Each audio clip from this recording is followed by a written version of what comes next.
My life has altered over several years, synchronized with something repetitive, like paid employment and brushing my teeth. I have lived by traditions and antiques. Both are abnormal curiosities. These collectible old items add joy and are regarded as having meaning. Even if unrealistic to most, these purchases change the nature of me, amusing to huge amounts of bizarre.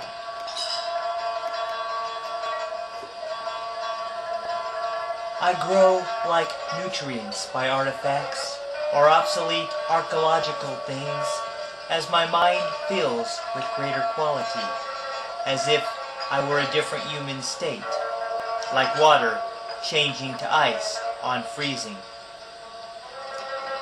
Many artifacts have controlled my mind through crisscrossing complicated tunnels, zigzagging down fading memory slopes, where I behave as if nothing has changed.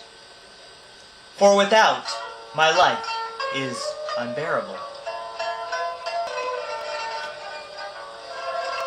I have known objects in collapsed basements while trying to interpret the outline, like phallic-shaped objects made of rubber, where handling the object gave pleasure, musing over objects that are antiques. Its length was a great landmass of stories, inside the walls of perceived perversion, where a great conversation piece is born, as the objects assaulted all my thoughts, as if conquered by military force.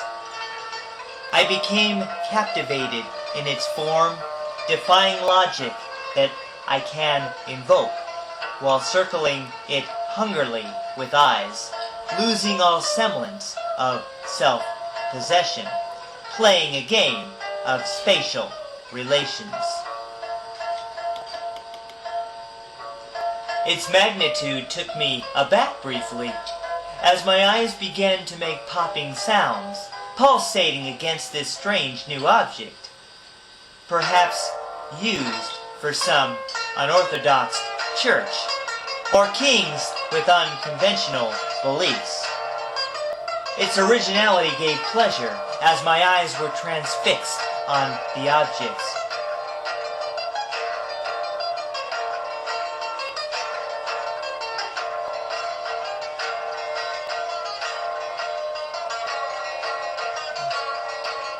Peripheral vision was paralyzed, and I could feel it hammering my eyes, trying to solve what has no solution.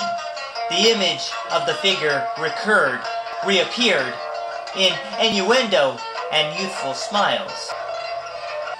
Yet, as an adult, I was awakened, as the women I brought home were aroused. Then they were strongly attracted to me.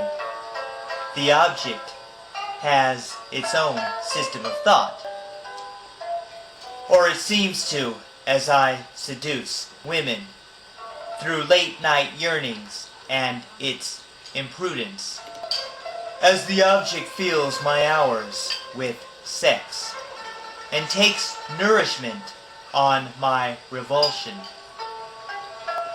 I have thought about destroying its charm.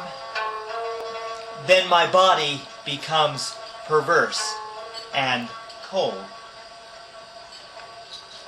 as those ideas become self-defeating.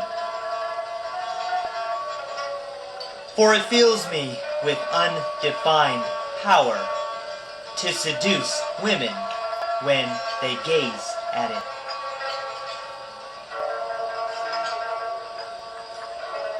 I have tried to define what cannot be, for it is without classification, as it unfolds its power through sex acts, lifting its power like a sacred faint. Yet my waking hours have greater fun.